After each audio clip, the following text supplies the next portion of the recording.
Okay, guys, I just feel like there's such a weird energy hanging around lately.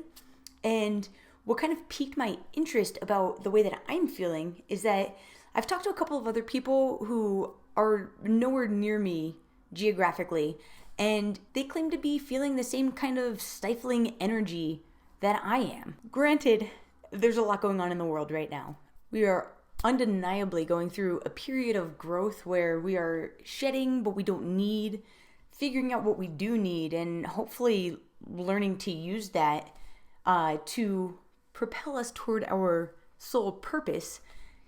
But on top of that, there's also a global pandemic that is kind of taking population control to the next level. That aside, I thought I would take this time to talk a little bit about the Global Consciousness Project, which may shed some light on how it's possible that so many people from different areas could be experiencing the same feelings. But before we dive into that, I want to welcome you back to Chin Up Mindset, where we have one mission, and that is to encourage growth.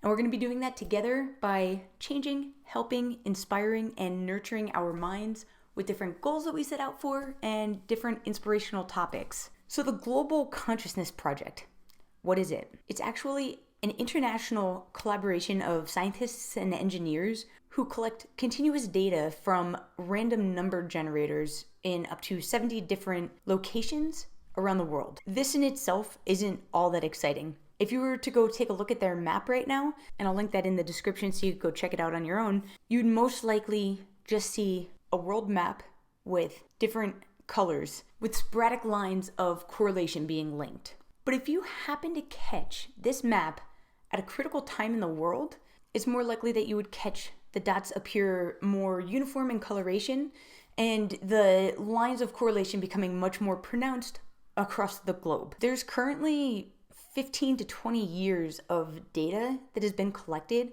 and from that data, it's been shown that the fluctuations in numbers are given about 1 in a trillion odds to be of chance.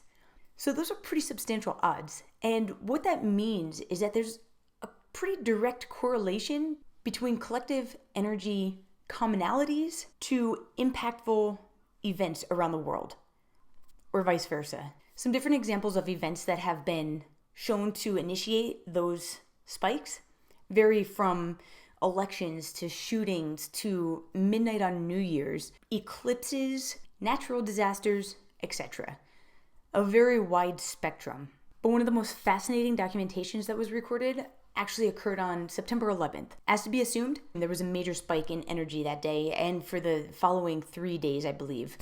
But the weird part about it is that the initial spike in collectiveness actually occurred at 4 a.m. when the first plane didn't hit the tower until about 8:45 a.m. It's almost as if in anticipation of that catastrophic event, people were bonding and experiencing the same energy on a global scale before it even happened. So not only was this made visible that there are consistencies between our shared energy when certain events occur, but what's more fascinating is that there's been data showing that we might actually be able to collectively feel occurrences before they actually happen. To some people, this may be a completely new and possibly too bizarre of a topic to really follow, but for anybody who has ever thought, or to those who firmly believe that we're all interconnected in one way or another, this is a very promising study with long-term data that can be used to back up a concept of a collective consciousness.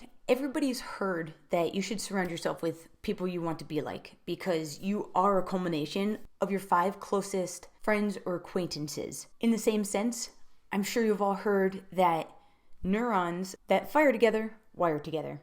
And this is kind of a strange correlation that some might have a hard time grasping onto. But in my opinion, our ability to live as a collective is somewhat analogous to the way our brains function. For example, affirmations are a proven way to wire different neurons together, almost in the same way that hanging out with people who have qualities that you want to embody yourself can help you achieve that. So regardless of your take on this whole concept, simply having a better understanding of what part our energy plays within a collective can really force more awareness, which can only increase our consciousness and help us be more cognizant that our actions are geared towards the overall benefit of everything, which they should be regardless of whether it actually matters or not. I want to thank you all for tuning into this quick little episode that I put together. And if you've enjoyed the video, give me a little thumbs up. And don't forget to subscribe and turn on the notifications so you don't miss any future content. Until next time, keep nourishing that mind. And there's a lot happening out there, so just make sure you're washing your hands and staying safe.